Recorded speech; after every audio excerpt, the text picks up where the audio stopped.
আমাদের রাজ্য সরকারকেও এবং আমাদের নিয়োগ অথরিটিকেও রিভিউ পিটিশনের জন্য যাওয়ার জন্য অনুরোধ করব। শুধু যাওয়া নয়, গেলেই হবে না, সেই দুটো পিটিশন থেকে আমাদের ফিরিয়ে নিয়ে আসার জন্য উপযুক্ত এবং যথোপযুক্ত ব্যবস্থা করতে হবে। আজ আমরা দেখেছি যে সুপ্রিম কোর্টেও আমাদের ন্যায় বিচার পেলাম না।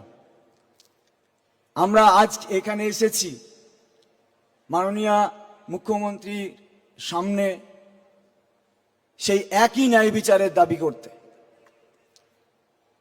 কারণ ওই যে বললাম আমাদের অ্যাপয়েন্টমেন্ট লেটারের বয়ানটা, যখন আমরা অপরাধী নয় এবং এই অপরাধের দায় আমাদের নয়, তাই আমরা যে চাকরিতে যেভাবে আছি আমাদের সেই চাকরিতে সেইভাবেই বহাল রাখার জন্য আমি আবেদন করছি।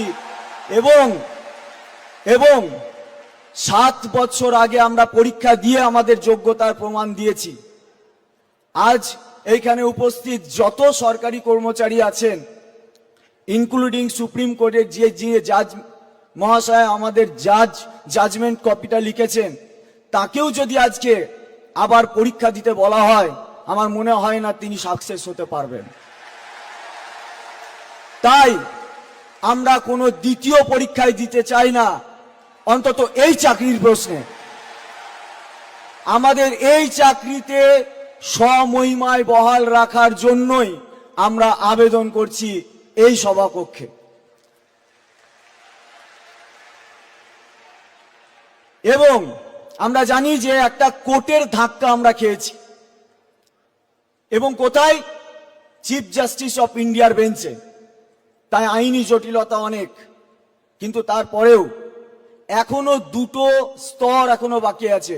তারপরেও আছে, কিন্তু প্রথম দুটো, একটা হচ্ছে রিভিউ, অর্থাৎ যে জাজমেন্ট হয়েছে সেই জাজমেন্ট প্রত্যাশিত নয়, এবং আমরা বলছি, কারণ আমরা আইনের দ্বারা বঞ্চিত হয়ে বলছি ওই আইন আমরা মানতে পারছি না, ওই আইন আমরা মানতে পারছি না। তারপরেও রাজ্য সরকারকেও এবং আমাদের নিয়োগ অথরিটিকেও রিভিউ পিটিশনের জন্য যাওয়ার জন্য অনুরোধ করব। শুধু যাওয়া নয়, গেলেই হবে না, সেই দুটো পিটিশন থেকে আমাদের ফিরিয়ে নিয়ে আসার জন্য উপযুক্ত এবং যথোপযুক্ত ব্যবস্থা করতে হবে।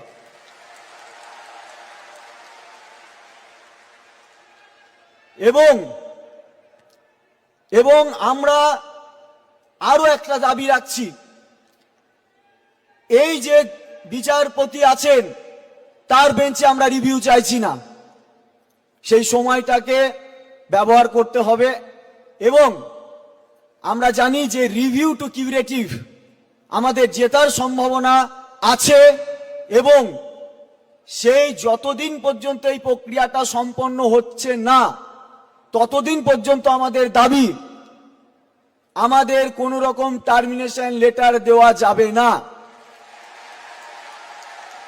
আমরা যে চাকরি করছি সেই চাকরিতে স্বমহিমায় বহাল থাকতে চাই, এবং এর জন্য কোনো কন্ডেম অফ কোর্ট